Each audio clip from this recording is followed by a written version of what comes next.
This is not a werewolf story by Sandra Evans, chapter 29. Someone's been cleaning my lighthouse. In the morning, the phone rings. No, my dad says, we can't separate her from the gray. He listens. They have to stay together. He listens. No, you can't put her in a zoo. He slams the phone down. I learn more when he calls a friend. They're coming for the white one later today, he says. It's all about money. When he hangs up, he sits on the floor next to me. White Wolf settles down on the other side of him. I don't know how much she understands. Sometimes I think she's been a wolf so long she doesn't understand words. I look at her for a long time. Ever since Dean Swift left, I've been looking at her. But no matter how hard I look, I never see the shadow of my mother's face above White Wolf's head. What does that mean? Soon we will all be separated again. It will be like when my dad stopped coming to get me and I hadn't found White Wolf. Only now I don't have Bobo or Sparrow. I don't have the other half of myself anymore either. Cook Patsy is right. Love is a circle. It goes on forever, but I'm right too. It's also a chain that means you belong to someone. My family's chain keeps getting broken. When they take White Wolf from us and me from the ranger, then I won't belong to anyone anymore, and nobody will belong to me. I will have lost so much that there won't be much of me left. I look again for the shadow of my mother's face. Maybe that's what happened to White Wolf. I put my nose in my paws. It's despair. I can't change what's happening. Turn the light on me as much as you like. I'm just a dandelion seed floating in the wind, shining bright and alive, but helpless. That afternoon is so hot the trailer feels like the inside of a volcano. Come on, my dad says as he opens the back door. You two will be more comfortable outside in the shade. He trusts us. He knows we'll walk from the door of the trailer straight into the cage. I nip White Wolf as she trots out the door. She swings her head back at me. I make a low noise in my throat. Right then we hear a truck coming up the dirt forest road that leads to the trailer. My dad turns at the sound. The blue jay darts up from her branch and flaps her wide indigo wings to the sky. We bolt. My dad hollers. White Wolf is already at the edge of White Deer Woods. I'm close behind her. I slow down and stop, right in the shade of an enormous cedar. I swing my head back toward my dad. I give him one long last look. I make the sound that means goodbye. Then I hear him say it. Go! It's a whisper of a shout. Go! I can see him take his hat off and wave it at me. Go! We run and run. The woods are deep and dark and cool. The rabbits haven't missed us. We return to our ledge deep in White Deer Woods. I know the ranger won't try to track us. We'll keep quiet, and he'll keep quiet. And soon the others will forget us. We're free from our cage, but White Wolf and I are trapped. Nobody can help us. We'll be wolves until the day we die. I'm melancholy. Do you know the word? If you were a melancholy wolf, your tail would droop. If you were a melancholy boy, you would shut the door to your room and listen to sad songs. If you were a melancholy kite, your streamers would straggle. A melancholy ball would go flat on one side.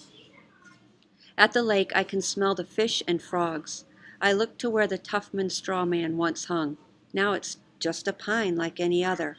I look at the bicycle up in the oak. I look at it for a long time because something is different. I sniff. Fresh sawdust. I trot slowly toward the tree. I see the marks of a saw's teeth in the branches. Someone is trying to cut the bike from the tree. Soon, every trace of me in these woods will be gone. Late that first night, very, very late, I lope out to the lighthouse. By the orange light of an enormous moon, I see that the shrubs and brush around it have been cleared. A small garden has been planted. I sniff. Broccoli, carrots, kale, basil. It makes me so mad I could growl. I'll never be able to eat those things again, to crunch and chew and taste something other than meat and bone and fur. Who has uprooted the bleeding hearts and fern? I nose the door open carefully. The room has been swept and cleaned. I sniff. The smell is familiar, like the dining hall after Cook Patsy has sprayed the tables down with her special cleaner. I look in the oven, even though I know it will be empty. The ashes and bits of wood and charcoal have been swept out. It has to be Vincent. The wolf rage simmers in me. He took my skin, and now he wants my lighthouse. I'm going to play a little prank on him. I'm going to scare his pants off. I come back often, staying in the shade of the cedars at the edge of the clearing, waiting. My gray fur makes me look more like a shadow than an animal. It's how I feel, too. I'm between skins, between shadows, between shapes. One day, I hear them. They are coming out of the woods from the path I used to take. Are you sure Raoul wasn't the one? Vincent asks. He didn't tell me, Jack almost shouts, like he's been giving the same answer to the same question for an hour. Give it up already. Raoul never told nobody nothing. Tuffman told me you freaked out when you heard the cougar. Then I told everyone else, 'cause it was funny. That's why. Nobody ever told me not to tell. As he gets closer, I can see Vincent's eyes darting all around. Is he looking for me? Good, 'cause I'm looking for him. I push the growl down. I'm not in a hurry. I've got him right where I want him. Finally. How'd you know this was out here? Jack asks as Vincent leads him toward the lighthouse. Vincent stops on the threshold. I'm fixing it up in case Raoul comes back. Why you look so scared, Vinny? Jack asks. You do something off the record? If he's scared now, just wait until I come charging out of these woods and run him right up to the edge of the cliff. You remember that gray wolf at the ranger's place? Vincent asks. I hold my breath. Is Vincent actually going to do the right thing? The two of them step into the lighthouse. A few minutes later, they come out. We better get the ranger, Jack says. He's shaking his head. No grown-ups, says Vincent. Face it, it's too big for the two of us, Jack says. He's Raoul's dad. He'll hate me, Vincent says. Well, you ain't gonna come out of this smelling like roses, Jack shrugs.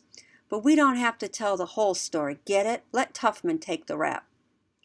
They're walking away from me now. My heart is beating so hard the blades of grass on the ground in front of me are trembling. I can't stop myself.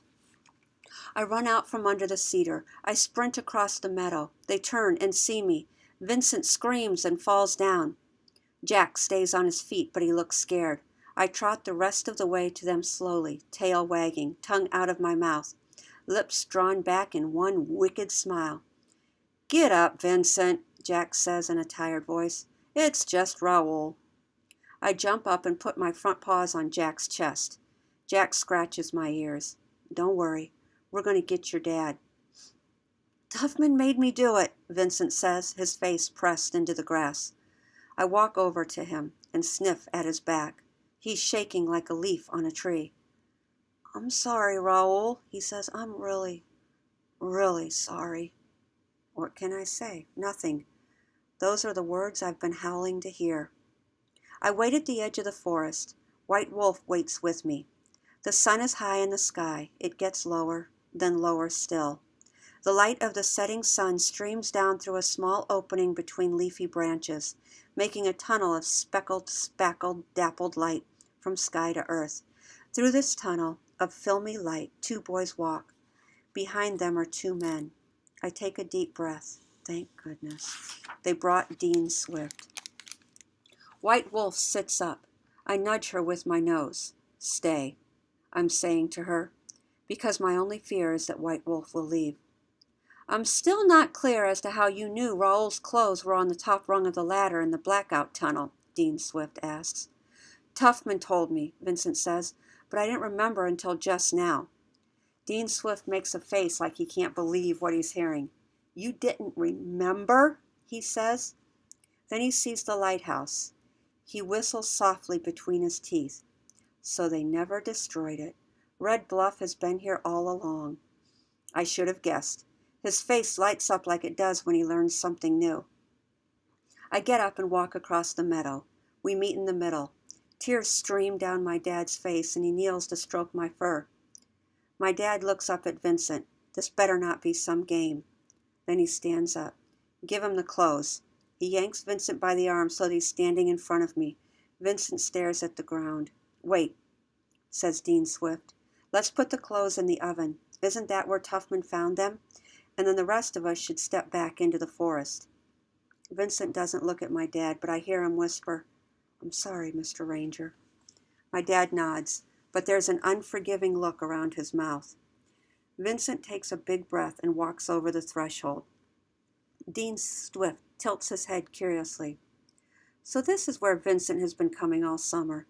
He told me he had made a memorial garden for Raoul. He scratches his head. But how did he find the lighthouse? Jack pipes up. Raoul told him it was a place you could only find if you knew it was there. Dean Swift looks at my dad. I can see him put it all together. My dad cracks his jaw. He looks after Vincent with pure hate on his face. Vincent knew about this all along, didn't he? The dean asks Jack.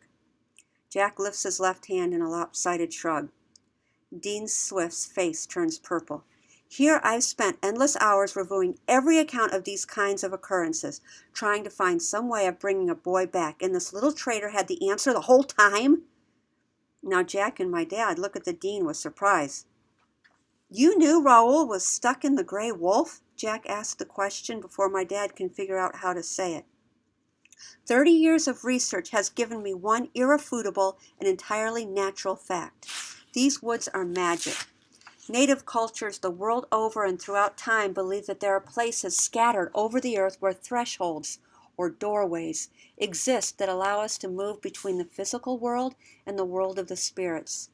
And in these special places, white spirit animals like the wolf that accompanies Raoul are messengers between those worlds. The local tribes have always considered White Deer Woods to be one such sacred locus. See how he does it? He only tells as much as he thinks you need to know. He's not going to mention that Fresnel lens. Even he doesn't know how the lens fits into the wood's magic, just like he doesn't know that the white wolf is my mother. He knows more than anyone else, but he doesn't know it all, and he'll never tell all that he knows. So you're saying Raoul's a wolf because of these woods? Asks Jack. Can they turn me into a bear then? Well, yes, and I don't know. I believe the ability to shift between human and animal states and gain access to these thresholds is passed down genetically from mother to child. The dean speaks slowly. The unusual forms of light in these woods are most certainly involved. Either these lights actually give special powers to certain people, or they activate those powers in individuals who carry the code. I can only make observations, he says. The light phenomena in these woods spoke to me long ago, first as a scientist and then in the way that only Raoul can understand. He looks down at me, and I see the shadow of eagle wings on his back. The feathers ruffle in the breeze. My dad looks skeptical, but he keeps his mouth shut. I mean, here he is in the middle of a clearing at the edge of a cliff on an island in the far west of the country, waiting for a lighthouse to turn a gray timber wolf back into a sun. So what's he really going to say, that he doesn't believe in magic? When Vincent returns, they all enter the woods. I hug my old clothes when I pull them out of the oven. Joy, relief. I can't tell you how happy I am. I found myself. I am right where I was. Sucks. My feet are warm. My jeans won't button, and my shirt and shoes are snug, but I feel light, like I'm walking on 2 inches of air. My skin is smooth and my head is full of thoughts and words and things I have to say. I run out of the lighthouse, and before I know it, my dad picks me up and holds me tight. White wolf, I say.